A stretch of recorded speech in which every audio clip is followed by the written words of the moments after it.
My name is Dr. Eleanor Ashton. For the better part of my adult life, I've inhabited the world of academia, first as a student, then as a professor of modern European history at a well respected university here in Chicago. My life, much like the historical narratives I dissect, has been largely defined by structure, research, verifiable facts, and a certain predictable cadence. 18 years of marriage to Richard Ashton, a successful, sharp witted corporate lawyer, had further cemented that sense of order. We had a comfortable life in Oak Park, a shared respect for each other's demanding careers, a rhythm built around professional commitments and quiet evenings at home.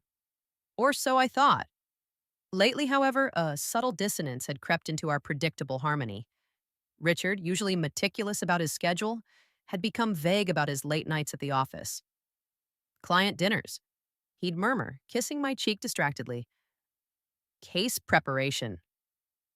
Weekend work retreats became more frequent. He started paying more attention to his appearance. New expensive Italian suits I hadn't seen before, a different, sharper cologne, more time spent at the gym he'd previously ignored. They were cliches, of course, the textbook signs of a midlife crisis or perhaps something else entirely. And like a fool living too comfortably within the pages of my own well ordered life, I had dismissed them, trusted him, believed the narrative he presented because, after 18 years, why wouldn't I? The shattering of that narrative arrived not with a dramatic confrontation, but with a quiet electronic ping. It was a Tuesday evening. I was grading midterm papers in our study, the only sound the soft click of my pen and the distant hum of city traffic. Richard was in the master bathroom, showering after a particularly long day at the firm. His phone, left charging on the bedside table in our adjacent bedroom, lit up with a notification. Normally, I wouldn't have even glanced. 18 years of marriage build certain habits, and invading Richard's privacy wasn't one of mine. But the screen stayed illuminated, displaying a text message preview against his dark lock screen. And the name? Isabelle M., with a little heart emoji beside it. My breath caught. Isabelle Moreau? The young, ambitious paralegal from his firm's marketing department he'd mentioned mentoring? The preview text itself was innocuous enough, yet chillingly specific. Vivere, Friday at 8 p.m. Private booth confirmed. Can't wait. Tre Vivere. One of the most exclusive, ridiculously expensive Italian restaurants downtown. A place reserved for major celebrations, closing multi-million-dollar deals, or romantic assignations. A place Richard and I hadn't visited together in years. And a private booth? For a mentoring session? The heart emoji sealed it. My own heart began to pound, a sickening drumbeat against my ribs. This wasn't paranoia. This wasn't me being too analytical. As Richard sometimes teased when I questioned inconsistencies, this felt real. I shouldn't have done it. I knew even as my fingers moved that I was crossing a line, violating the trust I thought we shared. But some primal instinct, the one that screams when the ground beneath you starts to crumble, took over. His passcode was our anniversary date, 18 years. The irony was a physical ache in my chest as the screen unlocked. I opened his messages, found the thread with Isabelle M. 3. What I found wasn't just dinner plans. It was an entire shadow life, documented in nauseating detail. Months of intimate texts, pet names I didn't recognize, shared jokes I wasn't privy to, explicit photos exchanged, and plans. Plans for their future. Once Eleanor finally understands things have changed. One message from Richard read, "Soon it'll just be us, Izzy, our own place." Isabel's replies were equally incriminating, full of breathless anticipation for a life with him. I scrolled back, further and further, feeling colder with each message, each confirmation of his sustained deception. This wasn't a recent fling. This had been going on for the better part of a year, maybe longer, woven seamlessly into the fabric of our supposedly stable marriage. I felt like an idiot, a blind, trusting fool. Then my historian's brain kicked in, pushing past the immediate emotional devastation, seeking facts, context. Who was Isabelle Moreau beyond being Richard's paramour? I quickly searched her name online, using Richard's still unlocked phone. LinkedIn confirmed her role at his firm. Facebook, surprisingly public, showed a smiling young woman in her late 20s, posing with friends, traveling, and posing with her husband, Dr. David Moreau. A quick click confirmed his identity, a highly respected cardiothoracic surgeon at Northwestern Memorial Hospital. Married. She was married too. This wasn't just an affair. It was a complex web of deceit involving multiple lives. My first instinct was white-hot rage. Call Richard out of the shower right now, confront him, scream, throw things. My second instinct was to find Doctor. David Moreau's number immediately, blow up his life with the truth just as mine had been blown up. But I stopped myself. What would that achieve? A messy, public, emotional confrontation? Richard, the skilled lawyer, would deny, deflect, gaslight. He'd twist it, somehow make it my fault, portray me as the hysterical, jealous wife. Isabelle and David Moreau. Dragging another unsuspecting spouse into this mess via a frantic phone call felt cruel, uncontrolled. This required strategy, precision, the kind of careful planning Richard used in his legal maneuvers. He wanted a clandestine dinner at Vivere? Fine, he'd get it. But the evening wouldn't unfold according to his script. I carefully placed Richard's phone exactly back where it had been on the nightstand, deleting my brief search history, ensuring no digital trace remained of my discovery. My hands were shaking, but my mind was surprisingly clear, cold, focused. Eleanor, have you seen my blue silk tie? Richard called from the bathroom, his voice muffled by the running water, so terrifyingly normal it made my skin crawl. Second drawer down, on the left, I called back, amazed at how steady, how ordinary my own voice sounded. Inside, the carefully ordered world of Dr. Eleanor Ashton, professor of history, wife of 18 years, had just imploded. But outside, I was already formulating a counteroffensive. The next morning, after a sleepless night spent staring at the ceiling while Richard snored peacefully beside me, I kissed him goodbye as he left for work, murmuring something about looking forward to a quiet weekend. Me too, he'd replied, kissing my forehead. Though I do have that late client dinner Friday night, remember? Don't wait up. The ease with which he lied was breathtaking. As soon as he was gone, I started making calls. First to Vivere. Using my most professional academic tone, I inquired about a table for two for Friday evening, around 8 p.m.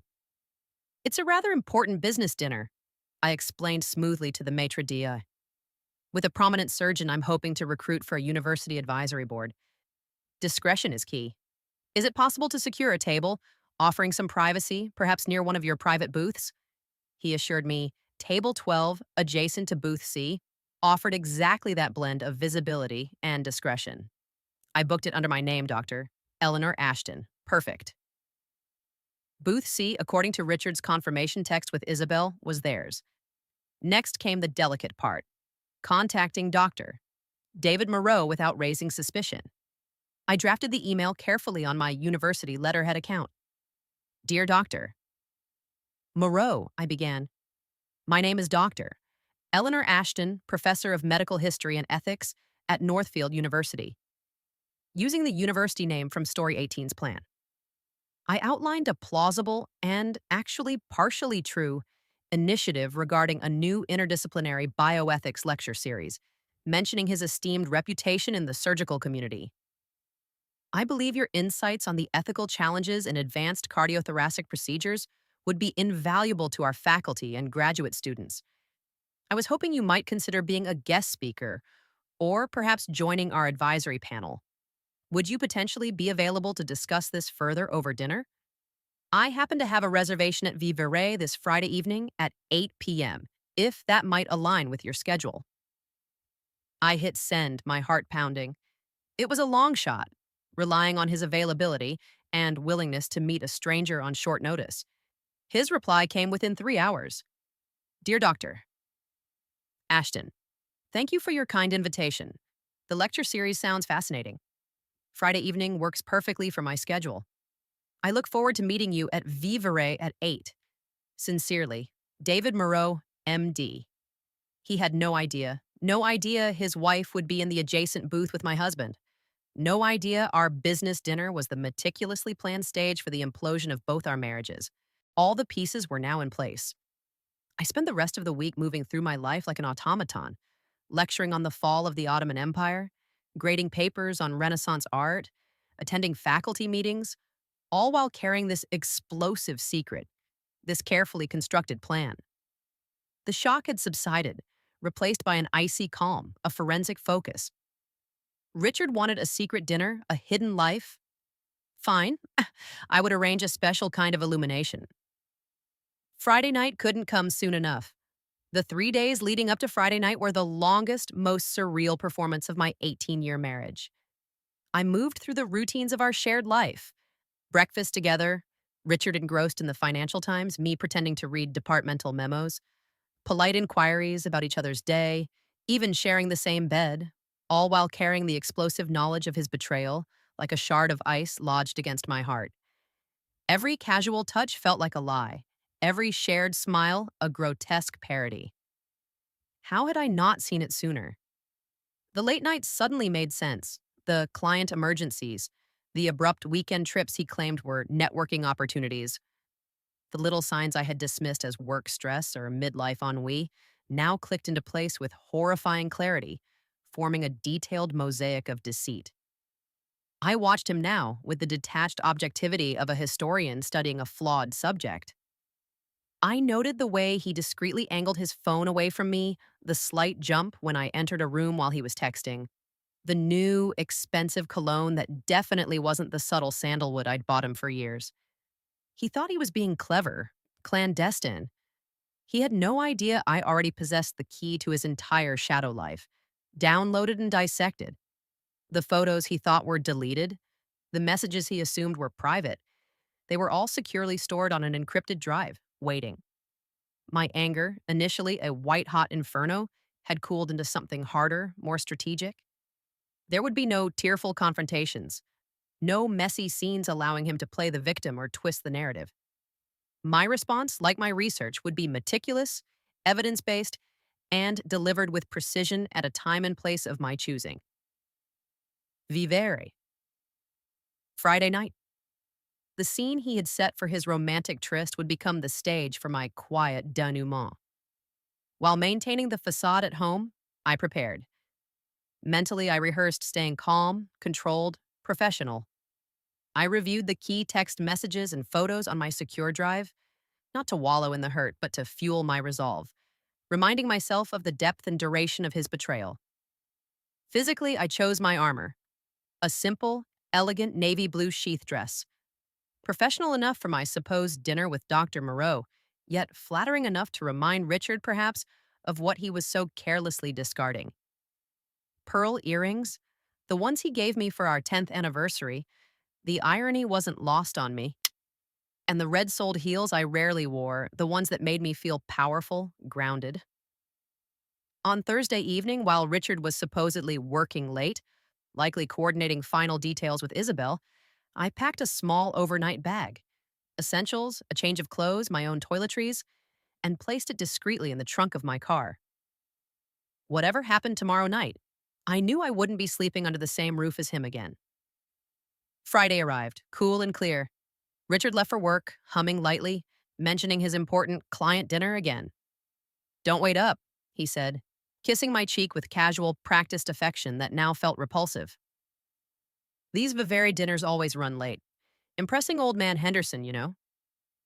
Henderson wasn't the client name associated with the booth reservation I'd seen confirmed in his text with Isabelle. Another casual lie, easily offered, easily believed until now. "Of course, darling," I replied, forcing a smile. "Good luck with the meeting." I left my university office early that afternoon, needing time to center myself. I got my hair done. Not dramatically different, just soft waves framing my face, a subtle boost of confidence. The stylist chatted about weekend plans. I murmured non-committal responses, my mind miles away, rehearsing my lines, anticipating his reactions, steeling myself. I drove to Vivere, arriving a full 30 minutes before our 8 o'clock reservations. The restaurant, housed in a beautifully restored historic building in the Loop, exuded an aura of expensive, understated elegance. Low lighting, dark wood, hushed conversations. I gave my name, mentioned I was a bit early for my table but would wait at the bar. Of course, doctor. Ashton, the maitre d' murmured respectfully. I chose a stool at the far end of the polished mahogany bar, ordering a very dry martini, extra olives. From my vantage point, I had a clear view of the entrance and the pathway leading towards the coveted private booths along the far wall. I nursed my drink, my outward composure hopefully masking the frantic pounding of my heart. This felt illicit, almost like I was the one having the affair, waiting in the shadows. Richard arrived first, precisely at 7:45 p.m. He looked expectant, a nervous energy beneath the smooth, lawyerly facade. He smoothed his tie, checked his reflection discreetly in a mirrored panel. The maitre d' greeted him by name and immediately escorted him towards the back. Booth C. Just as planned. 10 minutes later, she arrived. Isabelle Moreau. I recognized her instantly from the photos on Richard's phone and her own social media. Younger, yes, late 20s perhaps, with that effortless blonde beauty and confident poise that often accompanies privilege. She wore a striking, fitted red dress that contrasted sharply with the restaurant's muted tones, clearly dressed to impress. She scanned the room briefly, then walked directly towards booth C. I watched, my martini glass cold against my fingertips, as Richard stood to greet her. His face transformed, lit up with an unguarded adoration, a pure, almost boyish delight that I hadn't seen directed at me in years, perhaps ever. He took both her hands, leaned in, and kissed her lingeringly, intimately, right there in the semi-public space leading to the booths. Something sharp twisted inside my chest, a fresh stab of pain piercing through my cold resolve. It wasn't just the physical betrayal. It was seeing the genuine happiness he apparently found only with her. The happiness built on the ruins of our 18 years. They slid into the booth opposite each other, oblivious to my presence at the bar, immediately engrossed in conversation, hands reaching across the table, champagne ordered quickly. The scene was sickeningly perfect. Just before 8, I saw him enter. Dr. David Moreau, early 40s, solid build, dark hair with touches of gray at the temples, wearing conservative but well-cut surgical scrubs under a hastily thrown-on sports coat, clearly coming straight from the hospital. He looked dependable, serious, slightly harried, with kind, intelligent eyes that were currently scanning the restaurant lobby with polite confusion. He had no idea his wife was just 20 feet away, gazing adoringly at another woman's husband. I slid off the bar stool, took a calming breath, and approached him as he conferred with the host. Doctor. Moreau? I asked, extending my hand, slipping effortlessly into my professional academic persona. Eleanor Ashton. Thank you so much for agreeing to meet on such short notice. His face broke into a genuine, slightly weary smile as he shook my hand. Dr. Ashton, the pleasure is mine. Your email about the bioethics initiative was fascinating. Please, call me David. His handshake was warm, firm, trusting. A fresh wave of anger at Richard and Isabelle surged through me, fueling my resolve. This man deserved the truth. Shall we? I gestured towards the dining room. The maitre d', alerted earlier, led us immediately to table 12. It was perfect. A discreet two-top, slightly elevated, separated from booth C by a low, frosted glass partition and some artfully arranged foliage. From my seat, facing the booth, I had a clear, if partially obscured view of Richard and Isabelle. From where David sat, facing me, the booth was mostly hidden from his direct line of sight unless he deliberately turned. They wouldn't immediately notice us unless they were actively looking around.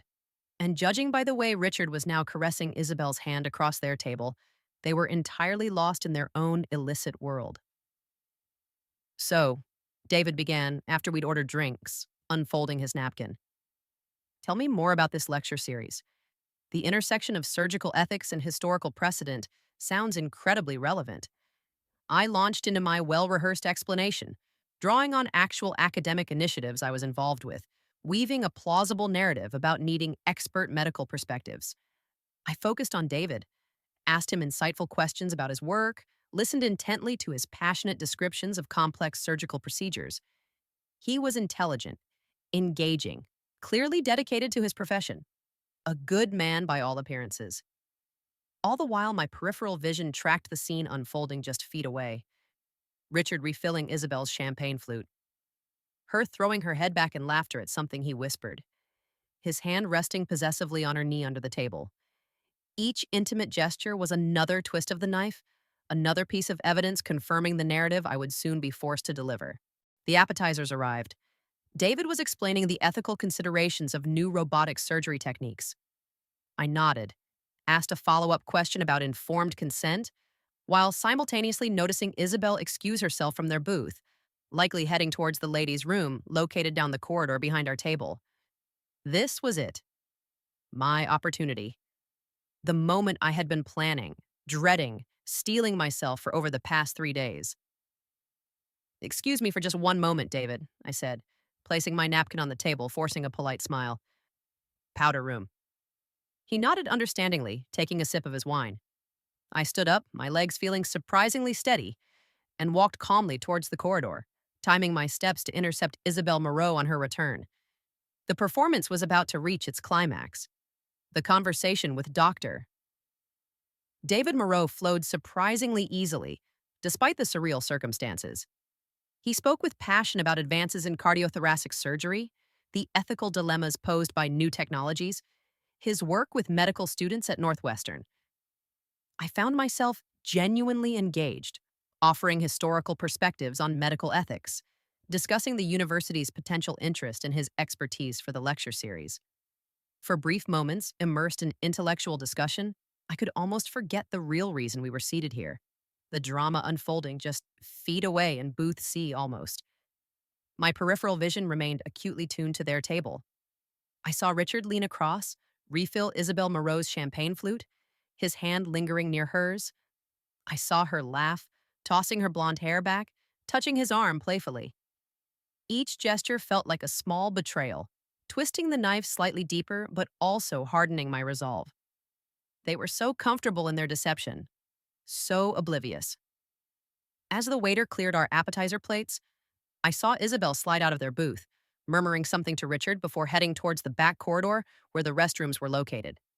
This was my chance, the moment I'd been both dreading and anticipating. "Would you excuse me for just one moment, David?" I asked, placing my napkin on the table with what I hoped was a casual air. "Need to powder my nose, as they say." "Of course, Eleanor." He smiled warmly, completely unsuspecting. I stood, smoothed down my dress, took a steadying breath, and walked towards the corridor, timing my arrival to coincide with Isabel's return. I positioned myself near a large potted fern, pretending to admire a painting on the wall, waiting. She emerged a moment later, adjusting the strap of her slinky red dress, a small, self-satisfied smile playing on her lips. I stepped forward slightly, directly into her path. "Isabelle Moreau, I presume?" I asked, keeping my voice low, calm, polite. She startled, her eyes widening as she took me in. Recognition flickered instantly. She'd likely seen photos of me, the wife, perhaps even met me briefly at some past firm event Richard dragged me to. "Dr. Ashton?" she stammered, clearly flustered, her poise evaporating. "What? What are you doing here?" "Having dinner," I replied simply. "And you must be Richard Ashton's wife," she blurted out, then immediately looked horrified, realizing her mistake, confirming everything with her panicked slip. "Actually, no," I corrected gently, letting the words land precisely. "I'm Richard Ashton's wife. You." I paused, letting my gaze drift pointedly towards the table where David Moreau sat, with his back partially turned. Engrossed in the wine list, "Are Dr. David Moreau's wife, aren't you?" The color drained from her face, leaving her skin chalky beneath her makeup. She looked wildly from me to David's oblivious back, then back to me, trapped. I I don't know what you're talking about. Don't you?" I kept my voice soft but unwavering. "Dining intimately in a private booth with another woman's husband? Planning a future built on lies?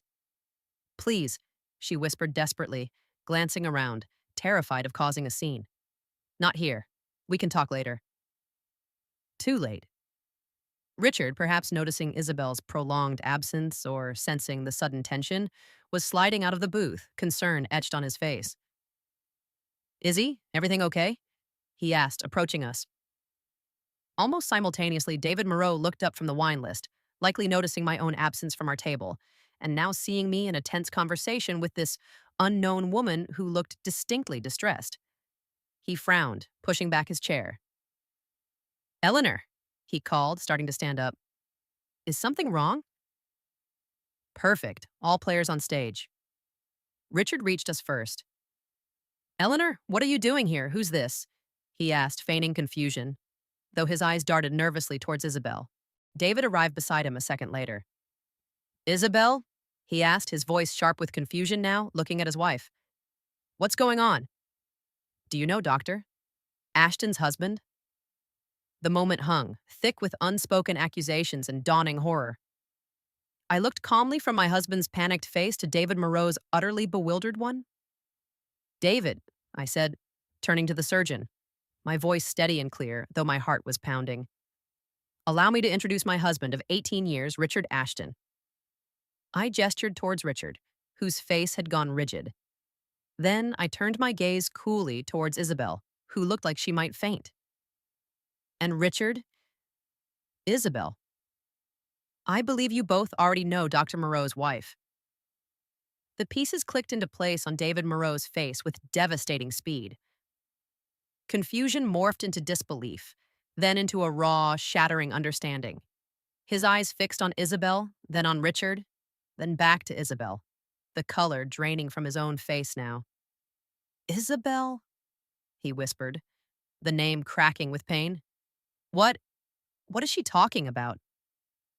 Isabelle couldn't speak, just stared at him, tears beginning to stream down her face, ruining her perfect makeup. Richard opened his mouth, likely preparing some lawyerly denial, but I spoke first. Perhaps, I suggested calmly, aware of the curious glances from nearby tables. We should continue this conversation somewhere more private. The maitre d', sensing disaster, materialized instantly. Of course, Madam Doctor, we have a small private dining room available immediately. He quickly ushered the four of us, Richard stiff with fury, Isabelle sobbing silently, David looking utterly shell-shocked, and me strangely calm, down a short corridor and into an empty, elegantly appointed room, closing the door quietly behind us. We stood in silence for a moment, the four corners of this wretched quadrangle.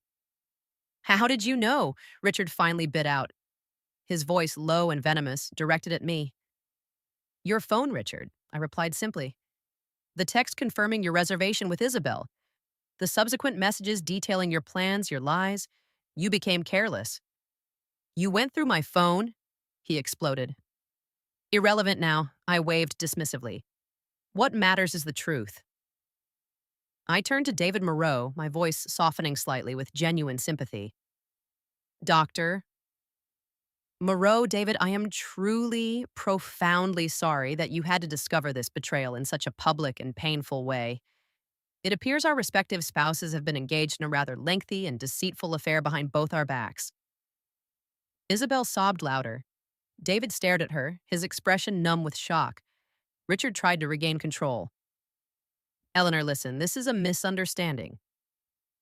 No, Richard, I cut him off firmly. It's not. It's the end. I reached into my clutch purse and pulled out the simple white gold key to the condo I'd shared with him for nearly 2 decades. I placed it deliberately on the polished surface of the private dining room table. I won't be returning home tonight, I stated calmly. Or ever. I've booked a hotel room across the street. I met his stunned gaze. I expect your personal belongings to be removed by Monday evening. My lawyer, Ms. Diane Holloway, will be in touch with yours, or with you directly if you prefer, regarding the divorce petition and the strict enforcement of Clause 14 of our prenuptial agreement. His face went slack, the mention of Clause 14 clearly hitting home. He remembered. He knew exactly what that meant.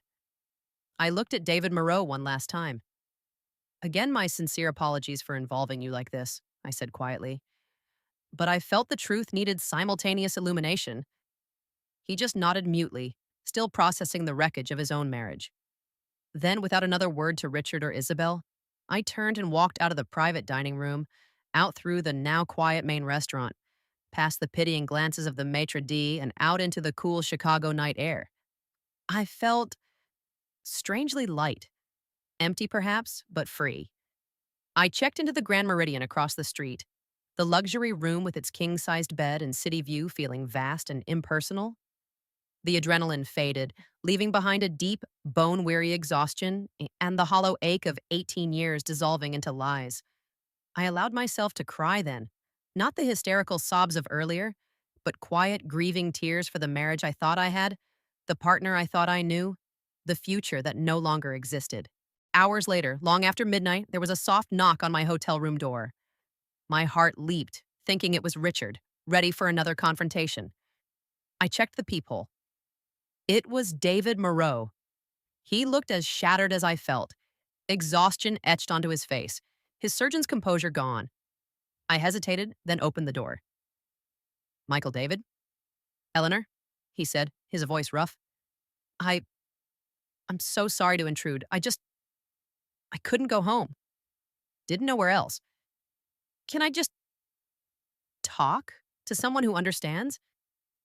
Professional boundaries seemed absurd now. We were just two people adrift in the same storm. Come in, I said quietly. We sat in the armchairs by the window, overlooking the glittering, indifferent city lights below. We didn't talk much at first, just shared the heavy silence, the raw pain of betrayal. Eventually, words came.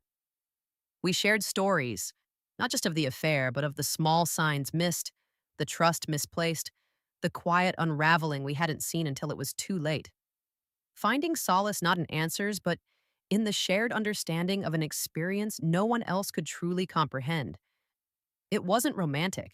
It wasn't healing, not yet. But it was human. A connection forged in the wreckage.